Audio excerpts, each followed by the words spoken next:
الله أكبر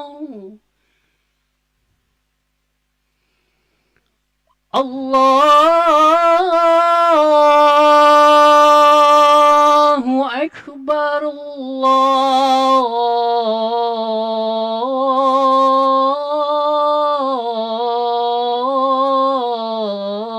الله أكبر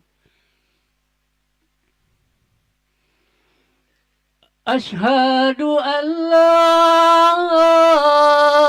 إله إلا الله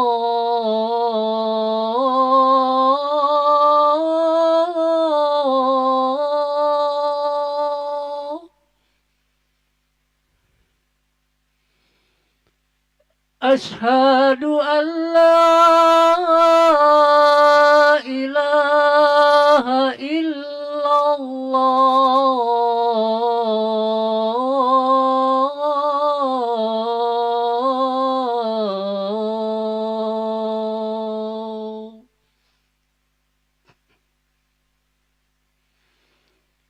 أشهد أن محمدًا رسول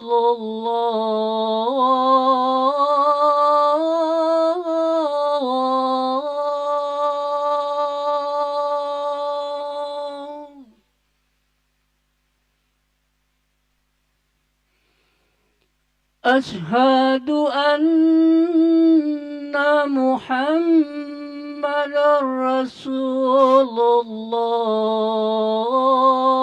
الله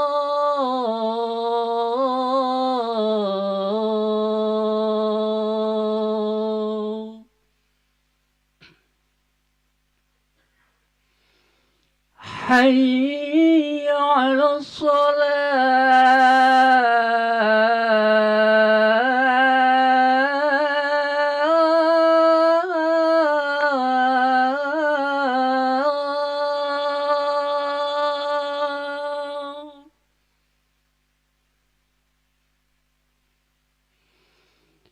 حي على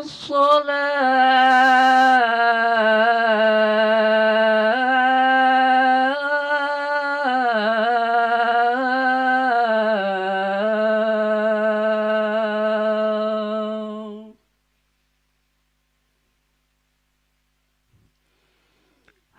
حي على الفلاح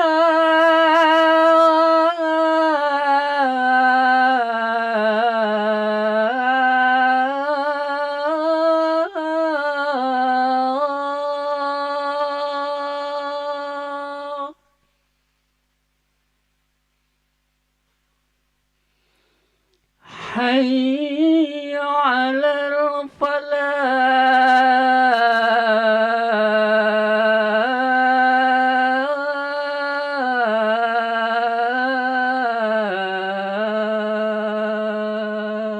الفلاح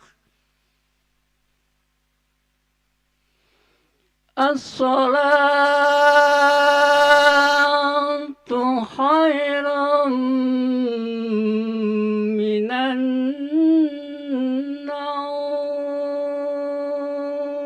النوم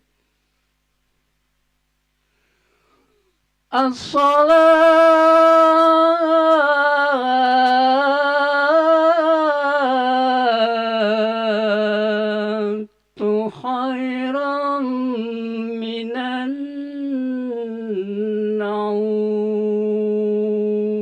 النوم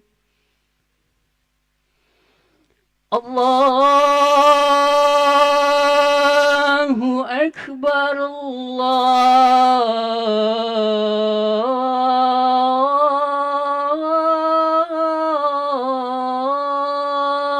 الله أكبر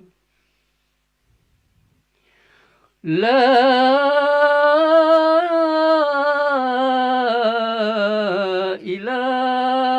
إله إلا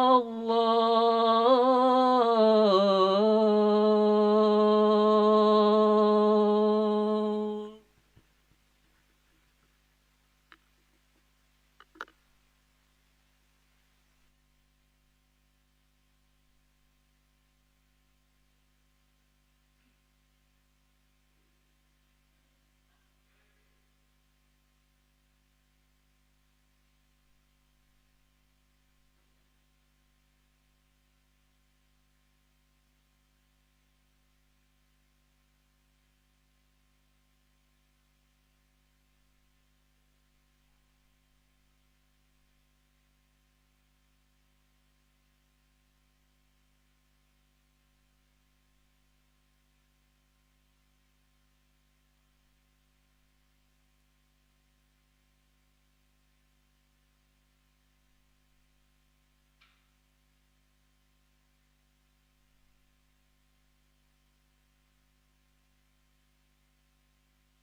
لا إله إلا الله محمد رسول الله صلى الله عليه وسلم قامها الله ودمها وجعلنا من صالح أهلها سووا صفوفكم فإن تسوية الصفوف من تمام الصلاة.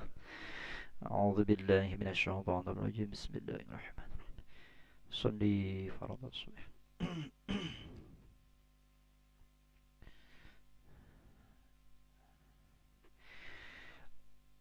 الله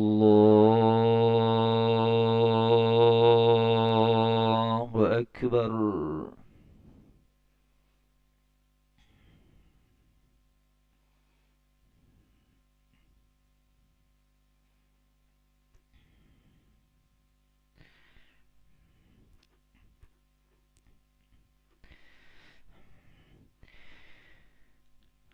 بسم الله الرحمن الرحيم.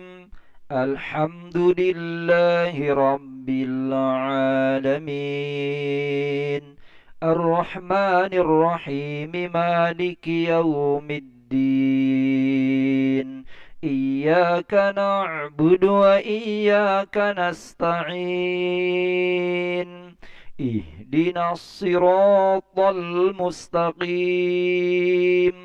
صراط الذين أنعمت عليهم غير المغضوب عليهم ولا الضالين.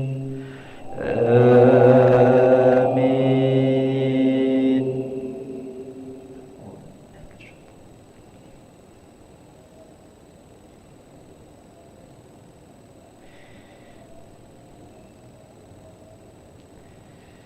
واللاتي يأتين الفاحشة من نسائكم فاستشهدوا عليهن أربعة منكم فإن شهدوا فأمسكوهن في البيوت حتى يتوفاهن الموت أو يجعل الله لهن سبيلا. واللذان يأتيانها منكم فأوذوهما فإن تابا وأصلحا فأعرضوا عنهما إن الله تواب رحيما. إنما التوبة على الله للذين يعملون السوء بجهالة ثم يتوبون من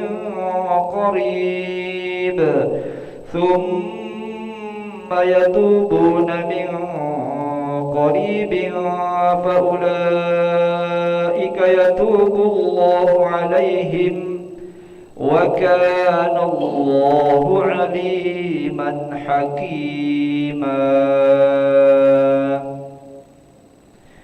الله أكبر.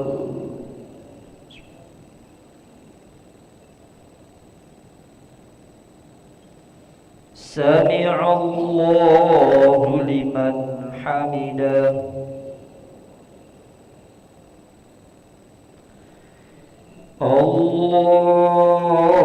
الله أكبر.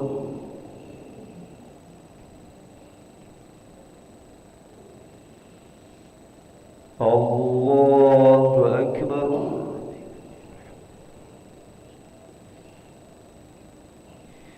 الله أكبر.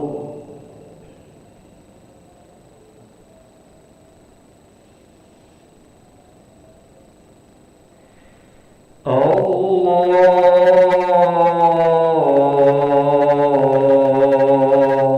أكبر.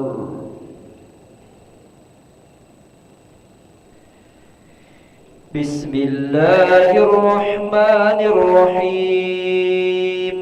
الحمد لله رب العالمين. الرحمن الرحيم مالك يوم الدين. إياك نعبد وإياك نستعين. اهدنا الصراط المستقيم صراط الذين أنعمت عليهم غير المغضوب عليهم ولا الضالين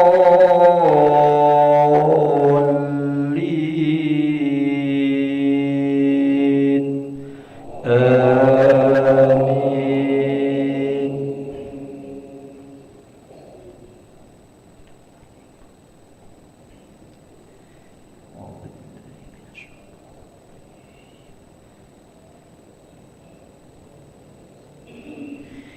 وليست التوبة للذين يعملون السيئات حتى إذا حضر أحدهم الموت قال إني تبت الآن ولا الذين يموتون وهم كفار أولئك أعتدنا لهم عذابا أليما. يا أيها الذين آمنوا لا يحل لكم أن ترثوا النساء كرها ولا تعضلوهن لتذهبوا ببعض ما آتيتموهن إلا أن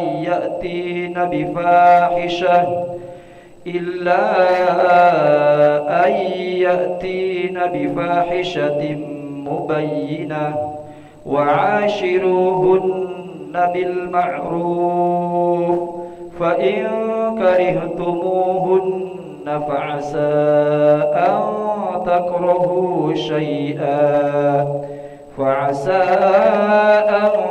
تكرهوا شيئا ويجعل الله فيه خيرا كثيرا. الله أكبر.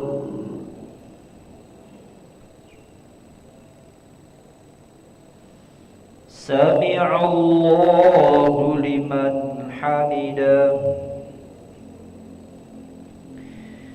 اللهم اهدنا فيمن هديت وعافنا فيمن عافيت وتولنا فيمن توليت وبارك لنا فيما أعطيت وقنا برحمتك شر ما قضيت فإنه لا يذل. وصلى الله على سيدنا محمد النبي الأمي وعلى آله وصحبه وبارك وسلم. الله أكبر.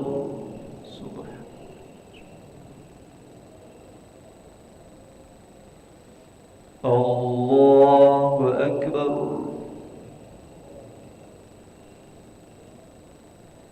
الله أكبر.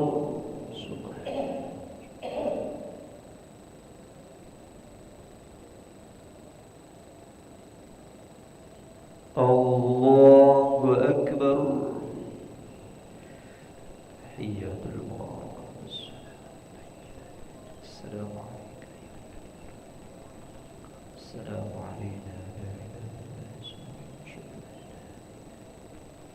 أشهد أن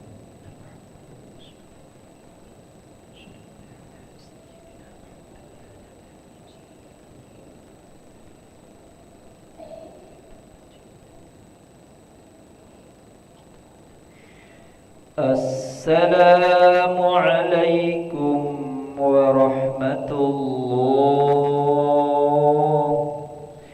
السلام عليكم ورحمة الله.